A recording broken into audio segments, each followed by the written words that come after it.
السلام عليكم ورحمة الله وبركاته. مرحبا بكم أعزائي المشاهدين في حلقة جديدة. إذا توصلت بسفينة خشبية شراعية، ولكن الجميل فيها هي أنها تأتي بشكل مفكك على شكل بازل أو أحجية، وبالتالي ستقوم أنت بتجميعها أو أحد أطفالك بفعل ذلك. إذا فابقوا مع فتح العلبة. إذا على بركة الله نبدأ بفتح العلبة. هذه السفينة الشراعية مصنوعة من الخشب، والخشب مقطع بالليزر كما ستلاحظون.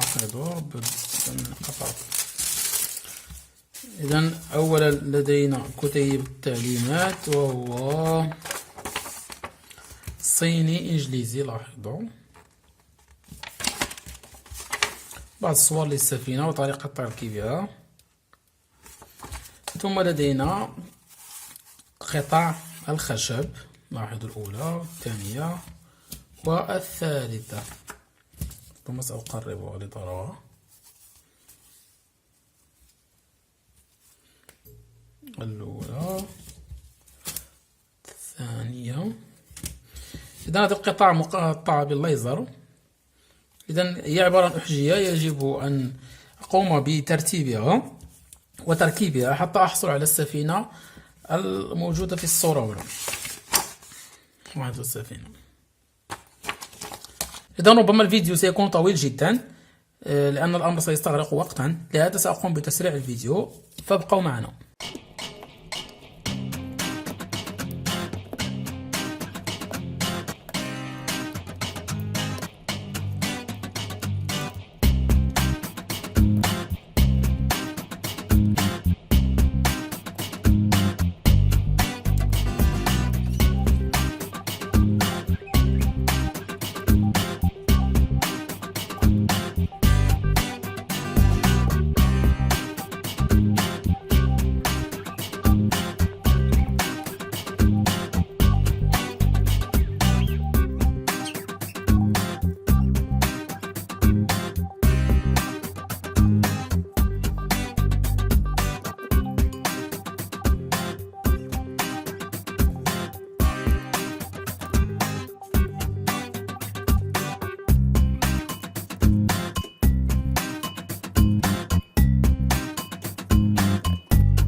إذا كان هذا كل شيء في هذا الفيديو، شكرا على المتابعة. لا تنسوا دعمنا بزر لايك، وكذلك لا تنسوا المشاركة في القناة. سأترك لكم روابط شراء هذه السفينة في أسفل الفيديو. كما تلاحظون فهي جميلة جدا وتصلح كديكور لمكتب أو لا أدري أي منطقة تزينونها، صالون إلى آخره، بهذه السفينة. وهي خفيفة وصغيرة الحجم، لاحظوا يدي حجم اليد. إذا كما قلت سابقا، شكرا على المتابعة، وإلى اللقاء في حلقة قادمة إن شاء الله. السلام عليكم.